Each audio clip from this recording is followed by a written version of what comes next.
A paz do Senhor Jesus, aqui é o Pastor Solei, seja bem-vindo ao nosso site ebdbetel.com.br, seja bem-vindo, seja bem-vinda ao nosso canal da Escola Bíblica Dominical, EBD Betel Nação Madureira. Nós estamos agora, nesse próximo domingo, estaremos ministrando a última lição do ano de 2018. A lição 13 de Neemias, que tem como título A Importância de Sermos Zelosos e Vigilantes. Bom, vamos entender um pouco a história para entrarmos na lição. Neemias, ele vem com um propósito, um objetivo de reconstruir os muros, de reconstruir Jerusalém, restabelecer algumas coisas que estavam esquecidas, porque Jerusalém estava totalmente destruída. Neemias passa um bom período de tempo, 12 anos, sendo governador de Judá. E nesse período em que ele está em Jerusalém, as coisas vão bem. Ele administra com zelo, com perfeição, segundo a vontade de Deus, porque Neemias é um homem de oração. E isso é importante. Neemias é um líder. Ele sabe administrar e sabe escolher pessoas para lhe ajudarem. Agora, passado esse tempo, Neemias precisa retornar à Babilônia. E a história diz que ele retorna à Babilônia. Está escrito no seu próprio livro. Ele retorna à Babilônia e provavelmente passa muitos anos na Babilônia. Agora, ele retorna novamente para Jerusalém. Então, esse é o contexto dessa lição. Neemias passou um bom tempo na Babilônia e agora volta para Jerusalém. Ele tinha colocado pessoas, sacerdotes, estabelecido pessoas para administrar enquanto ele estivesse ausente. Mas essas pessoas acabaram relaxando. E o tempo decorrido foi um bom tempo. Por quê? Porque a Bíblia diz que quando ele retorna, todo Judá está corrompido. Então todo o território de Judá está corrompido, está fazendo o que é mal aos olhos do Senhor. Agora Neemias retorna e vê a bagunça que está. E é nesse contexto que nós estaremos aqui estudando essa lição. Neemias, esse livro de Neemias é na época também de Malaquias. O profeta Malaquias viveu nessa época. Está chegando, se aproximando aquele período interbíblico de 450, 430 antes da vinda de Jesus. E Malaquias adverte o povo, adverte os sacerdotes, adverte os levitas, em suas profecias. Ele chama a atenção, mas mesmo assim eles continuam se corrompendo. Nós sabemos o que tem no livro de Malaquias. É bom nós estudarmos para entendermos todo o contexto que envolve a história dessa lição. E aqui, entrando propriamente na lição, nós vemos Neemias retornando e tomando algumas atitudes de zelo para com a obra do Senhor. Nós temos aqui alguns objetivos, 3 objetivos da lição, que o comentarista coloca aqui, que é muito importante nós entendermos isso. Tudo tem um objetivo. Todas as coisas têm que ter um objetivo, têm que ter uma finalidade. Uma ou talvez mais, um ou talvez mais objetivos. E como nós sabemos, todas as lições da nossa revista Betel Dominical, ela traz 3 pontos, 3 objetivos, sempre dividido em 3. E o primeiro objetivo é mostrar que a obra do Senhor requer constante vigilância. É importante nós estarmos observando a lei do Senhor. É importante nós estarmos observando a palavra do Senhor. É necessário zelo, é necessário vigiar. Por quê? Porque Pedro diz que o diabo, nosso adversário, ele anda ao derredor, buscando a quem tragar, para que não entre profanação dentro da casa do Senhor. É preciso vigiar, é necessário a vigilância. O segundo objetivo é ensinar o perigo de tolerarmos o mal. Tolerarmos o mal dentro da nossa casa é muito perigoso, principalmente dentro da casa do Senhor. É muito perigoso. E em terceiro aqui, enfatizar a prática da oração como base de toda a atividade da igreja. A igreja, ela tem um ministério de oração. E esse ministério de oração, ele está descrito no livro de Mateus, capítulo 18, verso 18. Lá está escrito que como nós devemos tratar as coisas na igreja. E ali Cristo ensina que onde há 2 ou 3 reunidos no nome dele, ali ele se faz presente. E ele diz assim, tudo que é ligado na terra é ligado no céu. Esse é o ministério de oração da igreja. E ele diz que tudo que nós pedirmos, a igreja pedir, se estiver em comunhão, isso será respondido pelo Senhor. Então nós precisamos entender isso, o ministério de oração da igreja. Vamos lá, prosseguindo para a introdução. A palavra nos diz que o Senhor confirma os passos de um homem bom. Então nós precisamos sermos bons. Nós precisamos andar conforme a vontade do Senhor para que nossos passos sejam confirmados pelo Senhor. Beleza? Tópico 1. Há sempre alguma coisa a ser feita. Então, o trabalho na igreja, na obra de Deus, nunca vai terminar. O trabalho aqui só serão findos quando Jesus voltar. Quando a volta de Jesus, aí aqui tudo se acaba. Aí nós estaremos indo para a alegria eterna, para o gozo eterno, para o descanso eterno, junto ao Senhor Todo-Poderoso. Então sempre vai ter algo para ser feito. No tópico 1.1, removendo os abusos. Então é necessário tirar certas práticas, não é permitido entrar certas práticas dentro da igreja. Nós estamos aqui colocando no tempo atual, no nosso presente agora. Neemias, naquela época, ele começou a remover, O povo tinha se arrependido, Neemias tinha reconstruído os muros, o povo tinha se arrependido de tudo e tinha voltado a praticar a palavra do Senhor, mas agora estava retornando aos poucos. Algumas coisas estranhas estavam acontecendo. Lá no início, quando Moisés está retirando o povo do Egito para entrar em Canaã, os moabitas e os amonitas, eles se voltaram contra o povo de Deus. Os moabitas contrataram Balaão para amaldiçoar o povo de Deus. Embora Deus tornou a maldição em bênção, mas Deus, ele proibiu esse povo de adentrar no tabernáculo, de adentrar no templo. E algumas coisas estranhas aconteceram aqui. Nós estaremos vendo a seguir. Aqui no tópico 1.1, agora nesse esforço de agradar a Deus, põe à parte todo tipo de mistura. É necessário tirarmos tudo que é mistura. Misturar é entregar-se a um envolvimento mais profundo. Então nós não estamos dizendo aqui de ter relacionamento com pessoas estranhas. Não é isso, de se comunicar, de fazer parte de uma sociedade, eu digo assim, sociedade não em negócios, mas de ter esse contato. Porque Deus não faz acepção de pessoas. E nós também não podemos fazer acepção de pessoas. Aqui nós estamos falando de praticar atos que essas pessoas praticam, comungar com eles de certas coisas. É isso que está dizendo aqui, onde práticas pagãs são assimiladas mediante concessões mútuas.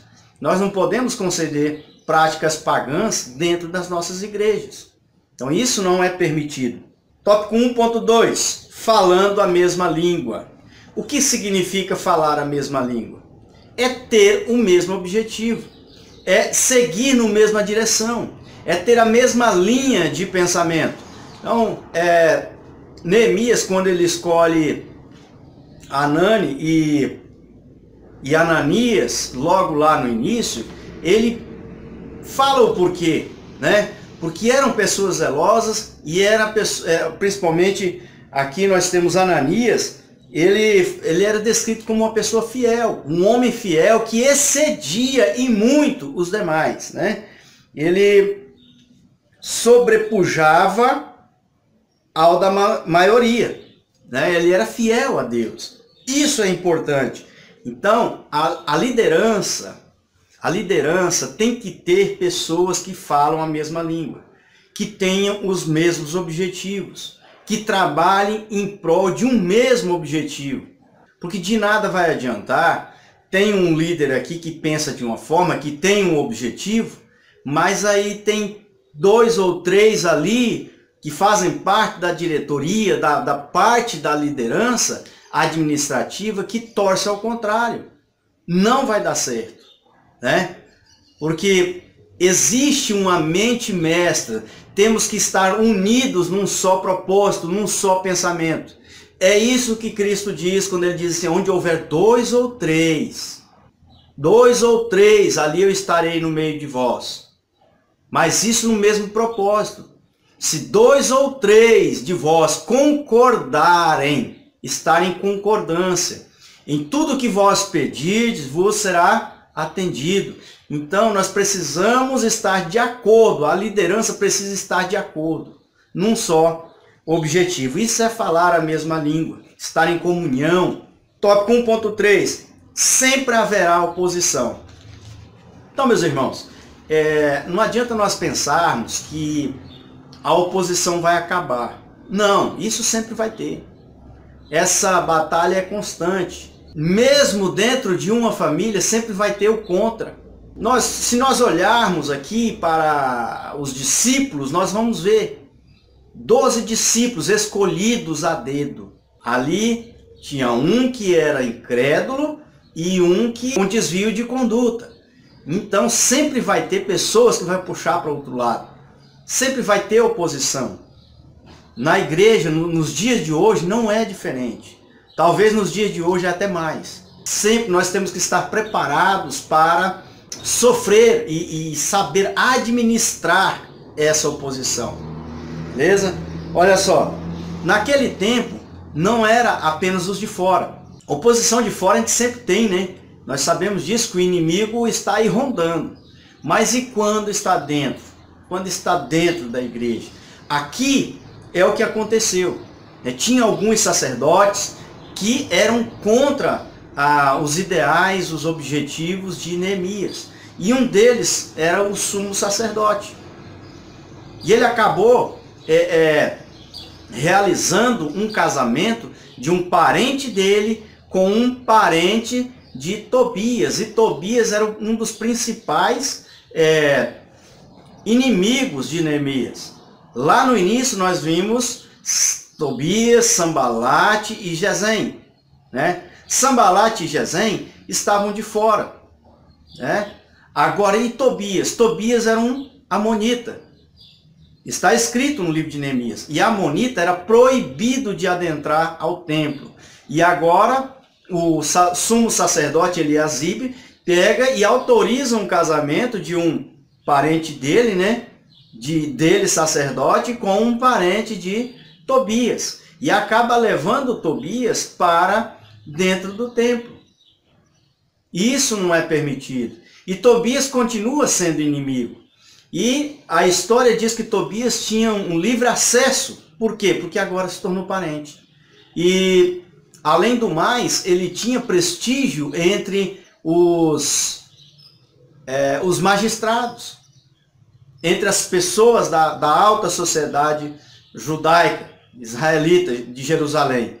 Então ele tinha poder de persuasão. E qual era a finalidade dele? Ele queria comerciar, fazer comércio com as pessoas de fora. Os magistrados também, os sacerdotes também. E isso acabou atrapalhando a obra de Deus. Então está escrito aqui no tópico 1.3, não apenas a exterior representada por Sambalate e Gesem, mas também a doméstica configurada pelos nobres, né? Pelos nobres subversivos. Há também outra situação, a oposição de Tobias, que articulava entre as duas primeiras. Ele tanto era oposição de fora, quanto agora estava dentro da casa do Senhor. E isso, com esse casamento que foi feito, legitimava, né, a livre circulação e, por conseguinte, melhores condições para planejar o mal. Agora ele tinha acesso ali à nobreza, ele tinha voz diante da nobreza, ele tinha uma certa liderança para o mal. Tópico 2. O perigo da tolerância ao mal. Então aqui, nesse ponto, o comentarista coloca aquele período que Neemias ficou em Jerusalém, cerca de 12 anos, ele foi governador, estava ali presente e tudo ia bem. Mas agora Neemias ele se retira, ele volta para a Babilônia e as coisas começam a bagunçar. Tópico 3.1, enfrentando os problemas. Tem problemas? Nós não podemos procrastinar. Nós temos que enfrentá-lo de frente, o mais rápido possível. Não deixar esse problema se enraizar. É importante não deixar esse problema se enraizar. Nesse caso aqui de Neemias, o problema já tinha se enraizado. Por quê? Porque ele passou muito tempo fora. E quando ele retorna, já estava enraizado e já tinha tomado de conta de todo o território de Judá. Mas, mesmo assim, é necessário tomar atitude. É necessário fazer o que é preciso ser feito.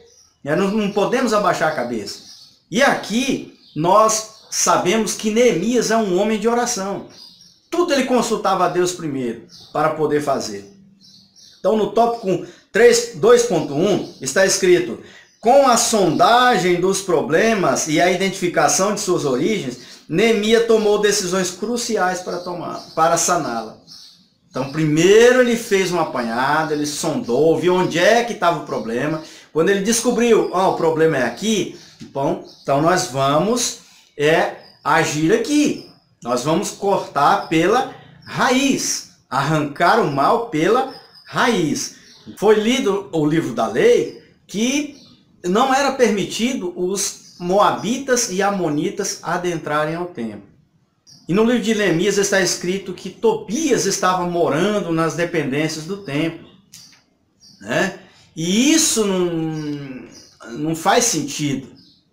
Então Neemias toma uma atitude, olha só, então empreendeu um conjunto de atividades buscando a restauração dessas práticas, a prática da palavra de Deus.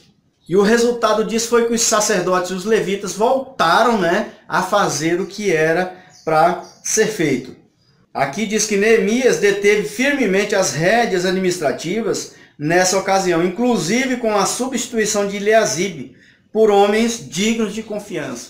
Então Neemias já tinha perdido a confiança em Eliasibe, que se associou com Tobias, com a família de Tobias. Então ele foi agora tirado de fora.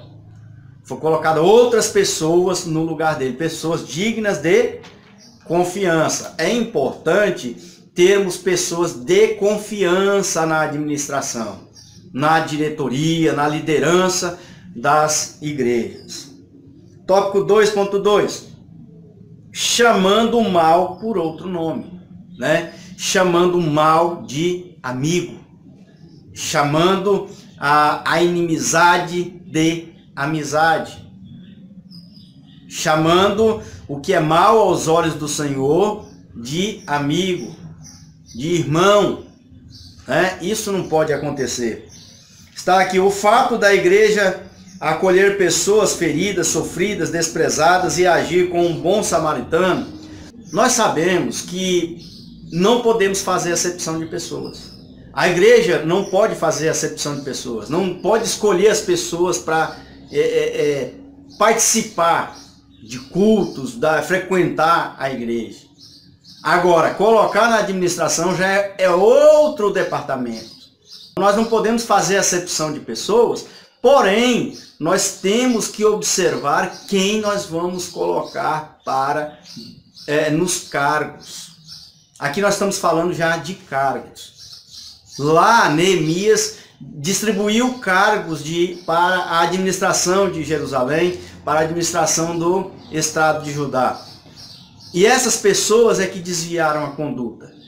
Malaquias, ele repreende lá os sacerdotes e os levitas que estavam roubando, e bem no fim, quando isso acontece na liderança, todo o povo se corrompe.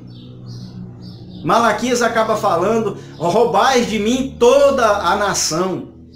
Isso começou lá por cima e agora se espalhou por toda a nação de Judá, né? Quando começa lá em cima, logo se espalha por baixo e toma conta. Então, embora nós devemos acolher todas as pessoas, a vigilância é muito importante. Devemos vigiar. O problema está em acolher quem não deve. Tudo bem, se a pessoa largar de mão as suas práticas e se voltar para seguir a palavra de Deus, aí sim. Mas se a pessoa não larga a prática, por exemplo, aceitar dentro das dependências da igreja, por exemplo, né, uma pessoa que pratica obras do demônio, não faz sentido. Não faz sentido. Agora, se converteu, se deixou aquelas práticas, aí é diferente, né? Colocar para morar dentro ali das dependências da igreja, numa casa pastoral, uma pessoa que pratica satanismo, aí não, aí tá errado, né? Uma pessoa que não se converteu ao cristianismo, não se converteu à palavra de Deus, aí não faz sentido, né? Ainda que o profeta Malaquias, vamos ver aqui, a liderança, ignorando os ideais de Neemias, se importava agora em ser generosa para com os inimigos. Vão ajeitar os nossos inimigos aqui, para evitar uma afronta ou alguma coisa, vão passar a mão na cabeça do inimigo, e não é assim. Não é assim que funciona. Deixando de lado a lei de Deus. Ainda que o profeta Malaquias, que exerceu seu ministério naquela época, chamasse a atenção para o contrário. Malaquias 2, 1 a 9. Tópico 2.3. Agir na dependência de Deus. Nós precisamos agir na dependência de Deus. Quem vai agir é nós. Isso agir na dependência de Deus. Não entregar tudo nas mãos de Deus, né? É diferente. Dois pontos totalmente diferentes. Eu tomar uma atitude, agir na dependência de Deus, segundo a palavra de Deus, é uma coisa. Agora, eu entregar tudo nas mãos de Deus e cruzar os braços, não, Deus toma de conta. Aí não, né? E a nossa parte? Nós precisamos tomar atitudes e agir. Porque o que faz a diferença é a ação. A ação faz a diferença. A vontade, olha só, o povo tinha vontade de fazer comércio com os estrangeiros. Jerusalém estava bagunçada, agora que estava se reerguendo. Então eles queriam fazer comércio com os estrangeiros, né? E a vontade de fazer esse comércio era muito grande. E para não perderem tempo, eles faziam todos os preparativos no sábado mesmo. Então, na lei, o dia de sábado ele era exclusivo para a adoração ao Senhor, para os trabalhos na casa do Senhor. Então, como sábado era o dia que se reunia todo mundo, eles agora começaram a deixar de lado a adoração, a separação para Deus. Aproveitavam o dia da reunião, tudo para fazer comércio. Então eles faziam tudo rapidamente para poder já fazer comércio. E isso não é permitido. Jesus, ele entra no templo certa vez e tá virado uma feira. Tá virado uma feira. E ele se zanga com aquilo. E a Bíblia diz que ele pega um azorrague e desce o cacete, vira mesa e tal, e bota todo mundo para correr. Embora a Bíblia não diz que ele espancou alguém, né? Mas ele dá um basta naquela prática. O que acontecia naquele tempo? Acontecia o seguinte: o povo morava longe e não tinha muitas vezes como trazer as coisas para ofertar, para fazer sacrifício. Não tinha como trazer um carneiro, não tinha como trazer um boi, um bezerro para poder ofertar, né? Então o que o pessoal fazia? Eles pegavam e levavam para vender ali no templo. Vendia para aqueles que não podiam trazer. Então era para facilitar praticamente, né? Facilitar a oferta para quem não tinha condição de trazer. Até tinha, mas devido à distância não trazia. Isso Jesus não permitiu, porque aí não está sendo sacrifício. É muito fácil eu chegar lá e comprar, né? Ah, eu tenho que fazer um sacrifício para Deus? Não, mas eu vou lá na igreja, lá eu compro o sacrifício e oferto, né? Eu preciso levar uma doação para a igreja. Não, eu vou lá e compro, lá na porta da igreja mesmo, e aí fica muito fácil, né? Era isso que estava acontecendo aqui. E a questão do sábado e do domingo. Por que disso? Os discípulos eles começaram a separar o dia de domingo devido à ressurreição. Devido a Cristo ter ressuscitado no dia de domingo. Então, o dia que foi estabelecido depois, né, da ressurreição de Jesus foi o dia de domingo, a mudança do sábado para o domingo.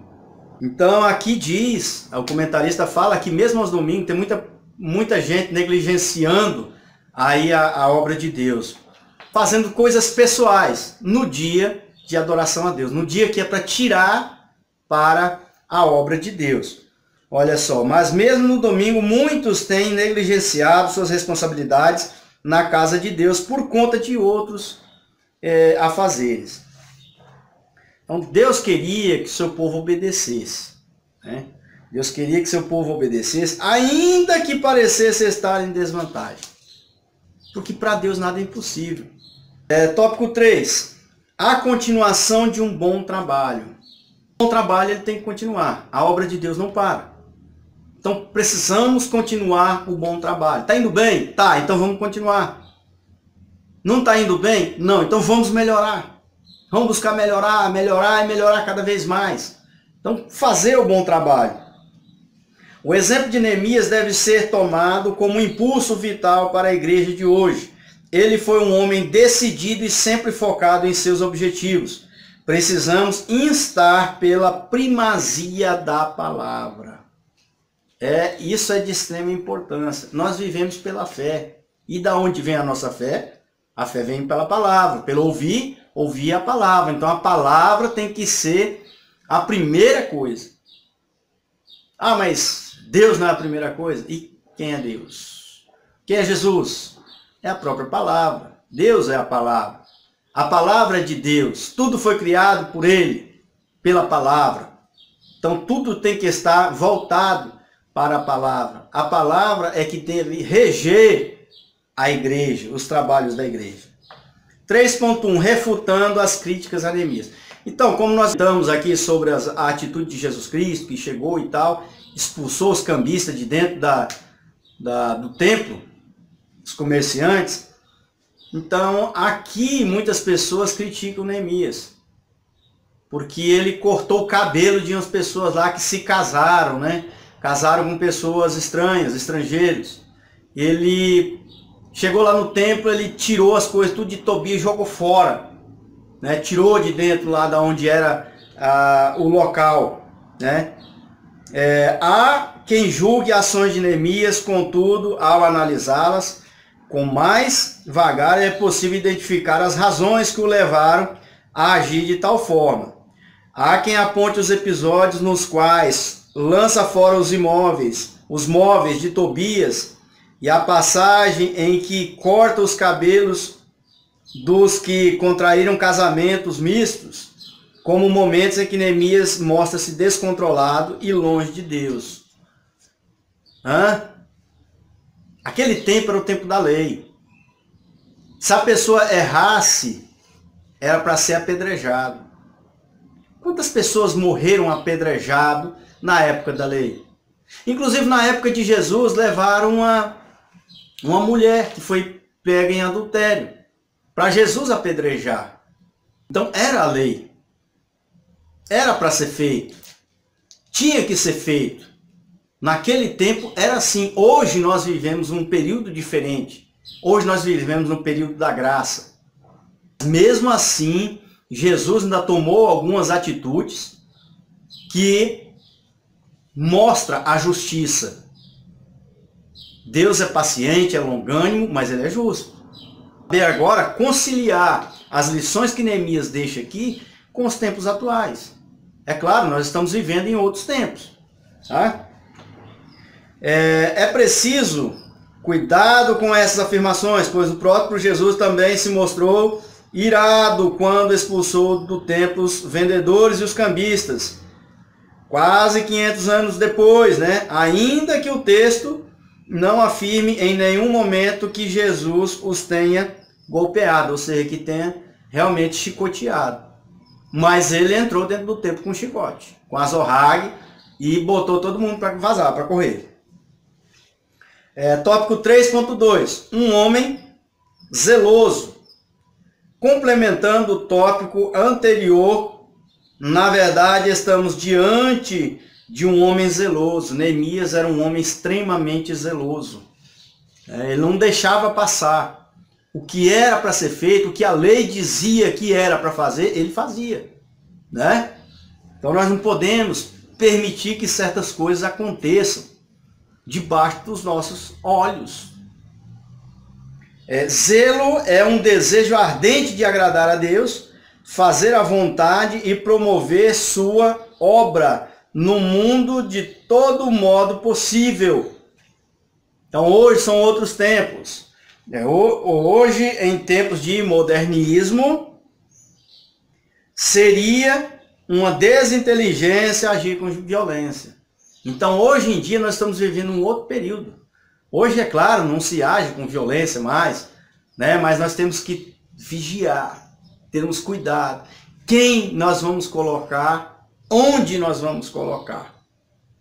É por isso que faz-se a diretoria, os cargos, a entrega de cargos, né? A designação de cargos na igreja no final do ano. Geralmente o pastor passa um bom tempo analisando as pessoas para cada cargo. E aí, sob a orientação de Deus, ele coloca, ele indica, ele coloca, né? Estabelece as pessoas. Então vamos lá.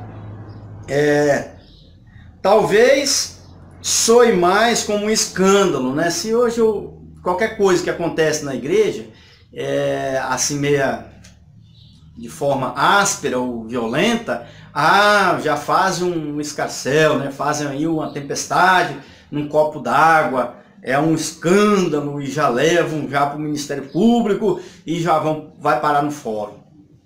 Nós sabemos de muitos casos que acontece, né? De vez em quando acontece por aí, de pastores ir parar num tribunal aí. Desde os tempos de Paulo já existia isso. Portanto, devemos viver o fruto do Espírito descrito em Gálatas 5:22. É possível ser zeloso, né?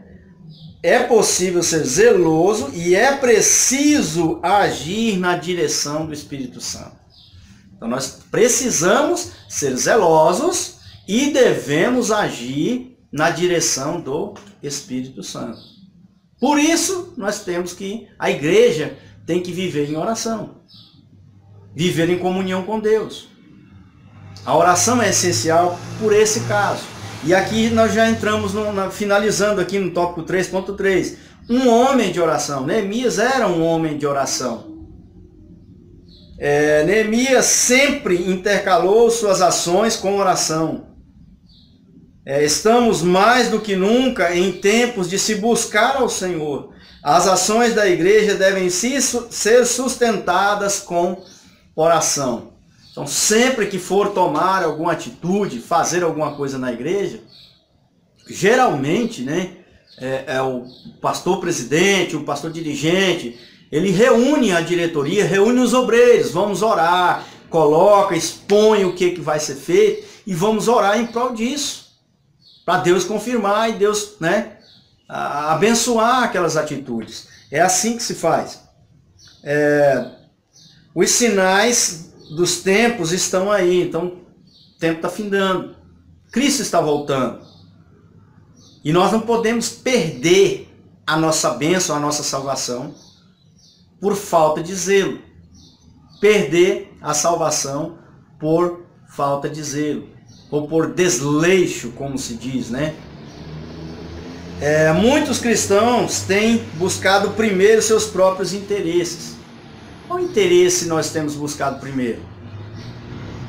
Da igreja? De Deus? Ou o nosso próprio? Buscam tudo o que diz respeito a este século somente. É preciso buscar o que é duradouro. O tempo é hoje. O tempo não espera. Nós estamos no fim dos tempos.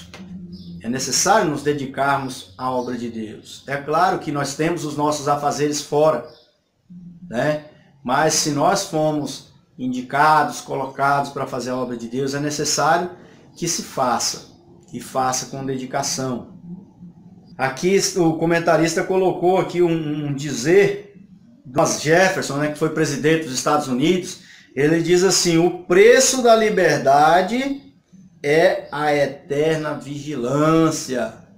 Vigiai e orai, porque o inimigo, vosso adversário, está ao derredor, rugindo como um leão, buscando a quem possa tragar. Conclusão. O livro de Neemias abordou a reconstrução das muralhas, mas também contemplou a questão da renovação espiritual. A redescoberta de que somos dependentes de Deus. Para tudo nós dependemos de Deus. A igreja do Senhor ainda está na terra e precisa ter em mente que há uma missão a cumprir até a volta de Jesus. Precisamos cumprir a missão até Jesus voltar. Amém? Acredito que Deus tenha falado ao seu coração. Que Deus continue te abençoando. E nós vamos nos esforçarmos para que esse próximo ano nós possamos todos os finais de semana, antes dos finais de semana, já termos um vídeo falando sobre a lição, comentando a lição, uma pré-aula. Temos o nosso site agora, ebdbetel.com.br, com os slides para baixar, né? O próximo trimestre, nós teremos a revista aí, o tema As Enfermidades da Alma, parte 2, né? Que estaremos estudando. É muito importante, tá? Continue assim. Então eu peço agora que você se inscreva em nosso canal, ative o sininho aí para continuar recebendo as nossas atualizações. Também aqui nós teremos os vídeos do IBAD, do curso teológico, curso médio em teologia do IBAD. Amém? Que Deus em Cristo vos abençoe, em nome de Jesus.